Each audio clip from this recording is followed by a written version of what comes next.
यह वीडियो केवल सामान्य जानकारी के लिए है। कोई भी दवा लेने से पहले डॉक्टर से सलाह अवश्य लें। अगर कोई वीडियो देखकर दवा लेता है तो वह खुद जिम्मेदार होगा। धन्यवाद।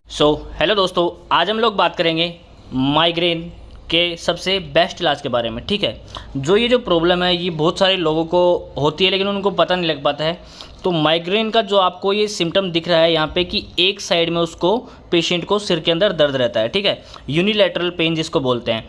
तो जो एक साइड में जो दर्द होता है उसको माइग्रेन बोलते हैं। और ये दर्द जो होता है ना वो काफ़ी तीखा और काफ़ी लंबे समय तक आपको रह सकता है। लेकिन इसके परफेक्ट इलाज के बारे में अगर आपको नहीं पता है तो इस वीडियो में आप जानेंगे कि कैसे एक पेशेंट को आप अगर उसको एक्यूट अचानक से कोई अटैक आ गया है माइग्रेन का तो उसको कैसे ठीक करना है, या फिर उसको लंबे टाइम से प्रॉब्लम है तो फिर उसको क्या ट्रीटमेंट देना है ताकि उसका माइग्रेन जो है वो परमानेंटली 100% ठीक हो जाए। तो उसके बारे में आप यहाँ पर अपन बात करने वाले हैं। जैसा कि अब अपन किसी भी बीमारी के बारे में बात करते हैं तो सबसे पहले अपन देखते हैं उसके सिम्टम्स के बारे में, क्या आखिर उसके अंदर क्या क्या लक्षण अपने को देखने को मिलते हैं।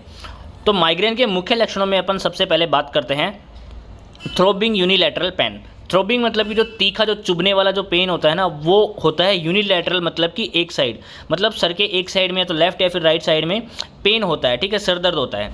उसके बाद में है sensitivity to light and sound.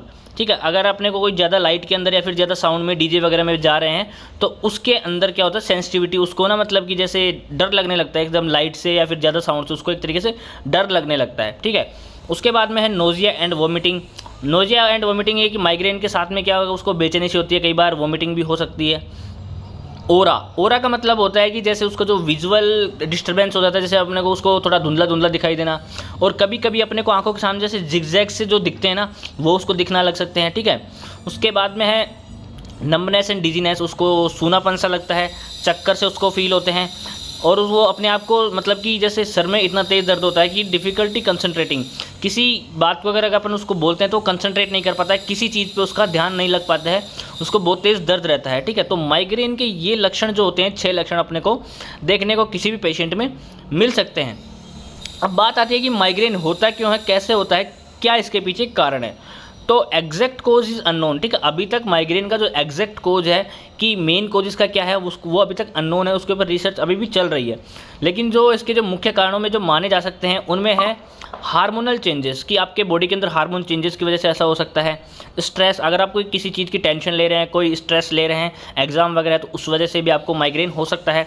Sensory stimuli का मतलब होता है कि जैसे आप अचानक से किसी बहुत तेज़ लाइट के अंदर निकल गए, अंधेरे से अचानक से लाइट के अंदर निकल गए, या फिर बहुत तेज़ आवाज़ जो होती है डीजे वगैरह उसके अंदर आप निकल गए, तो उसकी वजह से आपके जो सेंसरी ऑर्गन्स होते हैं उसके अंदर ज़्यादा स्टिमुलेशन की वजह से भी आपको माइग्रेन हो सकता है। स्लीप चेंजेस, आप बहुत ज़्यादा सो रहे हैं या फिर बहुत कम सो रहे हैं तो उस वजह से भी माइग्रेन हो सकता है। साथ में मेडिकेशन, जैसे जो कॉन्ट्रासेप्टिव पिल्स जो होती हैं उनकी वजह से भी माइग्रेन हो सकता है। तो एग्जैक्ट कौन इसका अननोन है, लेकिन इसके पीछे जो कारण जो बताए जाते हैं वो मेनली ये कारण हो सकते हैं, और ये एक तरीके से जेनेटिक भी हो सकता है, मतलब कि माता पिता से बच्चों में भी ये डिजीज़ आ सकती है। तो माइग्रेन के जो ये कारण है इनमें से कोई भी कारण उसके पीछे हो सकता है। अब बात आती है ट्रीटमेंट की। तो सबसे पहले अपन बात करते हैं एक्यूट अटैक। अगर किसी को अचानक से माइग्रेन का अटैक आ गया, बहुत तेज सीवियर पेन होने लग गया, तो उसको कैसे ठीक करना है। तो सबसे पहले lie down in a dark quiet room. Patient को आप एक एकदम शांत और जो जिसके अंदर लाइट कम हो, थोड़ा डार्क, अगर अंधेरा भी होगा तो चलेगा, उस रूम में आप उसको लेके जाएं और उसके सर के ऊपर एक आइस बैग आप लगाएं ताकि उसको जो तेज जो तीखा जो दर्द हो रहा है, ठीक है, उसके अंदर उसको आराम मिले। अगर उसको बहुत ज़्यादा पेन हो रहा है तो आप उसको लगाएंगे इंजेक्शन 1 ml। ठीक है, इंजेक्शन 1 के अंदर आता है पेंटाजोसिन, जिसको 1 ml इंजेक्शन लगाया जाता है IM रूट के थ्रू, जो कि उस दर्द को तुरंत खत्म कर देगा। ठीक है, सीवियर पेन के अंदर ही 1 इंजेक्शन का यूज़ किया जाता है। अगर नॉर्मल या फिर जो मॉडरेट पेन है उसके लिए टैबलेट्स दी जाती हैं। अगर सीवियर पेन है उसको सहन नहीं हो रहा, बहुत ज़्यादा तेज़ दर्द हो रहा है, तो उस केस में इंजेक्शन 1 ml IM पेशेंट को लगाई जाती है। अब इंजेक्शन लगाने के बाद में उसको जो एक्यूट अटैक के लिए और क्या चीज़ यूज़ किया जा सकता है, नेप्रोक्स डी। ठीक है, नेप्रोक्स डी टैबलेट जो होती है बहुत ज़्यादा यूज़ की जाती है माइग्रेन हेडेक्स में। ठीक है, तो एक्यूट अटैक हो या फिर इसको कई बार SOS जो जब कभी दर्द होता है तब भी पेशेंट को बताया जाता है। तो अगर एक्यूट अटैक किसी को आ रहा है, अचानक से अगर किसी को दर्द हो रहा है तो आप उसको नेप्रोक्स डी टैबलेट हाथों हाथ उसको देंगे। ठीक है, तो एक टैबलेट उसको हैंड टू हैंड आप देंगे ताकि उसका दर्द खत्म हो सके। उसके बाद में एक टैबलेट सुबह और एक टैबलेट शाम को आप उसको चला सकते हैं। इसके अंदर नेप्रोक्सेन होता है जो कि माइग्रेन को ठीक करता है, डोमपेरिडोन जो कि आपको नोजिया वोमिटिंग को ठीक करता है। ठीक है, तो इस तरीके से माइग्रेन दर्द से छुटकारा मिल सकता है। ठीक है, उसके बाद में जो टैबलेट है वो सुमिनाट, जो सुमाट्रिप्टान जो होता है, ठीक है, वो इसके साथ में दिया जाता है, जिसके अंदर आप 50 से 100 mg सीवियरिटी के अकॉर्डिंग पेशेंट को दे सकते हैं। तो हैंड टू हैंड जो ये टैबलेट है सुमाट्रिप्टान की नेप्रोक्स डी के साथ में एक्यूट अटैक को रोकने के लिए भी दिया जाता है। उसके बाद में आप इसको ओडी, ठीक है, या फिर बीडी अपने उसके सीवियरिटी के अकॉर्डिंग इस टैबलेट को दिया जा सकता है पेशेंट को, ठीक है। तो ये 5 से 7 दिन तक ये ट्रीटमेंट चलाओगे तो माइग्रेन ठीक हो जाता है। लेकिन अगर फिर भी पेशेंट को प्रॉब्लम आ रही है, जैसे कि मान लेते हैं उसको महीने में 2 बार से ज़्यादा अगर उसको ये अटैक आ रहा है, तो उसको कंटिन्यूसली क्या ट्रीटमेंट चलाया जाए कि उसका जो माइग्रेन है, ठीक है, वो कंट्रोल रहे, या माइग्रेन जो 2-3 महीने तक ट्रीटमेंट चलाओ और वो बिल्कुल ठीक हो जाए। तो उस ट्रीटमेंट की अपन बात करते हैं। तो सबसे पहले आता है टैबलेट प्रोप्रानोल, ठीक है। टैबलेट प्रोप्रानोल उसको दी जाती है, एक टैबलेट सुबह और एक टैबलेट शाम को, ठीक है। ये टैबलेट दिन में 2 बार दी जाती है, और ये कई बार अगर ज़्यादा प्रॉब्लम होती है तो दिन में 3 बार भी दी जा सकती है, लेकिन मोस्टली इसको सुबह और शाम खाना खाने के बाद में पेशेंट को दिया जाता है। उसके बाद में सेकंड नंबर पर आता है टैबलेट सिल्बेलियम 10, ठीक है, जो कि फ्लूनाराजाइन जो होता है, ठीक है। ये हेडेक के अंदर, जो माइग्रेन के अंदर काफ़ी बेस्ट टैबलेट मानी जाती है, और इसको जैसे एक्यूट अटैक के अंदर भी दिया जा सकता है, और जो उसको प्रिवेंशन के लिए भी इसको दिया जाता है कि जो ये टैबलेट होती है इसको दिन में सिर्फ एक बार लेना होता है, ठीक है। खाना खाने के बाद में इसको दिन में सिर्फ एक बार लेंगे तो आपको क्या होता है कि ये जो फ्लूनाराजाइन की जो टैबलेट होती है ना, वो माइग्रेन को कंट्रोल रखती है, दर्द आपको बिल्कुल भी फील नहीं होता है, और 2-3 महीने तक अगर ये टैबलेट चलती है तो पेशेंट 100% क्योर हो जाता है, ठीक है। उसके बाद में है टैबलेट स्टेमेटल। स्टेमेटल के अंदर आता है प्रोक्लोरप्रेमाज़ाइन, ठीक है, जो कि स्टेमेटल एमडी जो ये क्या करता है कि जो ये अपनी जो वोमिटिंग, जो नोजिया हो रही है ना, जो क्या आपका जो दिमाग में जैसे चक्कर से आपको आते हैं, उल्टी जैसा मन होता है, तो उसको ठीक करने के लिए स्टेमेटल टैबलेट को यूज़ किया जाता है। ये टैबलेट भी दिन में सिर्फ एक बार पेशेंट को दी जाती है, और ये टैबलेट 3 से 4 महीने के लिए पेशेंट को दी जा सकती है। तो इतना ट्रीटमेंट उसके प्रिवेंशन के लिए दिया जाता है।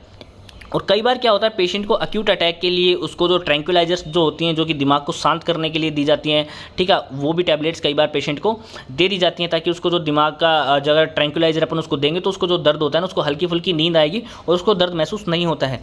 लेकिन जो माइग्रेन का जो प्रिवेंशन हो, जो कंटिन्यूसली ट्रीटमेंट चलाना है आपको, कि उसको अगर महीने में 1 बार से 2 बार से ज़्यादा अगर उसको अटैक आ रहे हैं, तो उस केस में आप उसको ये कंटिन्यूसली ट्रीटमेंट चलाएंगे 3 से 4 महीने के लिए, तो पेशेंट परमानेंटली क्योर हो जाता है, उसको कोई प्रॉब्लम नहीं आती है, क्योंकि जो हार्मोनल चेंजेस वगैरह होते हैं उन सबको ये सब कंट्रोल कर देती हैं और पेशेंट ठीक हो जाता है, ठीक है।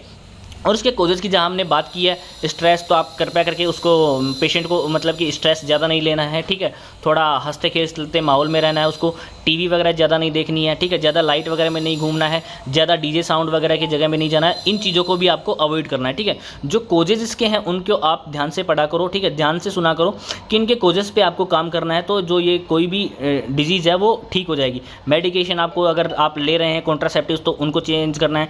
स्लीप चेंजेस में आपको अच्छे से नींद लेनी है, आपको 8 घंटे की नींद काफ़ी होती है, तो इतनी आपको चाहिए होती है, वो लेनी है आपको। मैंने बताया लाइट वगैरह में नहीं, ज़्यादा स्ट्रेस नहीं लेना है, ठीक है। तो इन सब चीज़ों को आपको ध्यान में रखना है। तो आशा करता हूँ कि माइग्रेन का जो ट्रीटमेंट होता है वो आपको अच्छे से समझ में आया होगा।